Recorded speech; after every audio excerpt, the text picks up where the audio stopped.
Charlie Chaplin ವಿಚಿತ್ರವಾದ brush ನಂತಹ ಮೀಸೆ, ಬಿಗಿಯಾದ ಕೋಟು, ಲೂಸ್ ಪ್ಯಾಂಟು, ದೊಡ್ಡ ಸೈಜ್ ಬೂಟುಗಳು, ಕೈಯಲ್ಲಿ ಕೈಗೋಲು, ಹಾಸ್ಯಭರಿತವಾದ ನಡೆ, ಆತ ನಗದೆ ಬೇರೆಯವರನ್ನ ನಗಿಸುವಂತಹ ನಟನೆ ಇವರಿಗೆ ಬಿಟ್ರೆ ಮತ್ಯಾರಿಗೂ ಇರಲ್ಲ. ಇವರು ಈ ಪ್ರಪಂಚದಲ್ಲೇ ಒಬ್ಬ ಒಳ್ಳೆ ಹಾಸ್ಯ ನಟ ಎಂದು ನಮ್ಗೆಲ್ರಿಗೂ ಗೊತ್ತು. ಬಹುಶಃ ಇವರ ಬಗ್ಗೆ ತಿಳಿಯದವರು ಅಂದು ಇಂದು ಯಾರೂ ಇರಲ್ಲ. ಹಾಸ್ಯ ಅಂದ್ರೆ ನೆನಪಿಗೆ ಬರುವವರ ಸಾಲಿನಲ್ಲಿ ಮೊದಲು ಇವರೇ ಇರ್ತಾರೆ.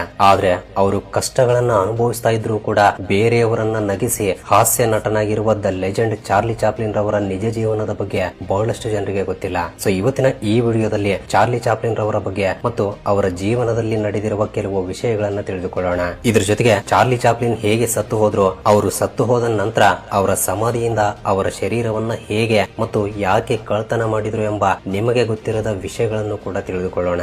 ಆದ್ರಿಂದ ವಿಡಿಯೋ ತುಂಬಾ ಇಂಟ್ರೆಸ್ಟಿಂಗ್ ಅಂಡ್ ಇನ್ಫಾರ್ಮೇಟಿವ್ ಆಗಿರುತ್ತೆ. ಮಿಸ್ ಮಾಡದೆ ಕೊನೆವರೆಗೂ ನೋಡಿ.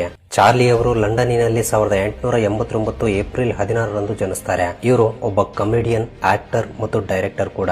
ಅಷ್ಟೇ ಅಲ್ಲ, ಇದರ ಜೊತೆಗೆ producer, screen writer, composer, editor ಕೂಡ ಹೌದು. ಹಾಗಾದ್ರೆ ನಿಜಕ್ಕೂ ಇವರು ಸಿನಿಮಾ ಪ್ರಪಂಚಕ್ಕೆ ಹೇಗೆ ಕಾಲಿಟ್ರು ಎಂಬುದನ್ನ ಈಗ ತಿಳಿದುಕೊಳ್ಳೋಣ. ನಮ್ಮ ಮನೆಯಲ್ಲಿ ದೊಡ್ಡವರು ಏನ್ ಮಾಡಿದ್ರು ಕೂಡ ಚಿಕ್ಕ ಮಕ್ಕಳು ಅದೇ ಮಾಡ್ತಾ ಇರ್ತಾರೆ. ಚಾರ್ಲಿ ಅವರು ಕೂಡ ಅದೇ ರೀತಿ ಮಾಡ್ತಾ ಇದ್ರು. ಚಾರ್ಲಿ ಚಾಪ್ಲಿನ್ ರವರ ತಂದೆಯ ಹೆಸರು ಚಾರ್ಲಿಸ್ ಚಾಪ್ಲಿನ್ ಮತ್ತು ತಾಯಿಯ ಹೆಸರು ಹಾನಾ ಚಾಪ್ಲಿನ್. ಚಾರ್ಲಿ ಚಾಪ್ಲಿನ್ ರವರ ತಾಯಿ ಒಂದು ಮ್ಯೂಸಿಕ್ ಬ್ಯಾಂಡ್ ನಲ್ಲಿ ಜೂನಿಯರ್ ಆರ್ಟಿಸ್ಟ್ ಆಗಿ ಕೆಲಸ ಮಾಡ್ತಾ ಇದ್ರು. ಇದ್ರ ಜೊತೆಗೆ ಅವರು ಒಬ್ಬ ಆಕ್ಟರ್ ಕೂಡ ಹೌದು. ಅದೇ ರೀತಿ ಚಾರ್ಲಿಯ ತಂದೆ ಒಬ್ಬ ಸಿಂಗರ್ ಮತ್ತು ಆಕ್ಟರ್ ಕೂಡ.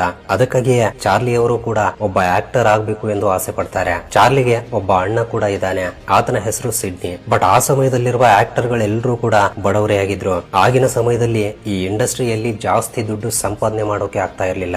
ಇದೇ ಕಾರಣದಿಂದ ಆಗಿನ ಸಮಯದಲ್ಲಿರುವ ಆಕ್ಟರ್ ಗಳ ಆರ್ಥಿಕ ಪರಿಸ್ಥಿತಿ ತುಂಬಾ ದಾರುಣವಾಗಿತ್ತು. ಸೊ ಚಾರ್ಲಿ ಅವರು ಕೂಡ ತಮ್ಮ ಚಿಕ್ಕ ವಯಸ್ಸಿನಲ್ಲಿ ತುಂಬಾ ಕಷ್ಟಗಳನ್ನ ಎದುರಿಸ್ತಾರೆ. ಚಾರ್ಲಿಗೆ 5 ವರ್ಷ ವಯಸ್ಸಿದ್ದಾಗ ತನ್ನ ತಾಯಿ ಥಿಯೇಟರ್ ಗಳಲ್ಲಿ ಹಾಡುಗಳನ್ನ ಹಾಡ್ತಾ ಇದ್ಲು. 1994ರಲ್ಲಿ ಚಾರ್ಲಿಯ ತಾಯಿ ಒಂದು ಬಾರಿ ಥಿಯೇಟರ್ ನಲ್ಲಿ ಹಾಡುಗಳನ್ನ ಹಾಡ್ತಾ ಇರುವಾಗ ಆಕೆಯ ಧ್ವನಿ ಜನರಿಗೆ ಇಷ್ಟವಾಗದೇ ಇರೋದ್ರಿಂದ ಜನರು ಆಕೆಯ ಮೇಲೆ ವಸ್ತುಗಳನ್ನ ಎಸೆದು ದಾಳಿ ಮಾಡ್ತಾರೆ. ಇದರಿಂದ ಆಕೆ ದುಃಖದಿಂದ ಸ್ಟೇಜ್ ಮೇಲಿಂದ ಕೆಳಗಡೆ ಇಳಿದು ಅಳುತ್ತಾ ಹೋಗಿ ಬಿಡ್ತಾಳೆ. ಇದನ್ನೆಲ್ಲ ನೋಡಿದ ಚಾರ್ಲಿ ಸಹಿಸಲಾಗದೆ ತಾನೇ ಸ್ಟೇಜ್ ಮೇಲೆ ಹೋಗಿ ತನ್ನ ತಾಯಿ ಹಾಡಿದ ಹಾಡನ್ನ ಹಾಡ್ತಾನೆ. ಇದರಿಂದ ಆ ಚಿಕ್ಕ ಮಗುವಿನ ಬಾಯಿಯಿಂದ ಬಂದಿರುವ ಆ ಹಾಡು ಜನರಿಗೆ ಎಷ್ಟು ಇಷ್ಟವಾಗುತ್ತೆ ಅಂದ್ರೆ ಎಲ್ಲರೂ ಕೂಡ ಎದ್ದು ನಿಂತು ಚಪ್ಪಾಳೆಗಳಿಂದ ಅಭಿನಂದಿಸ್ತಾರೆ.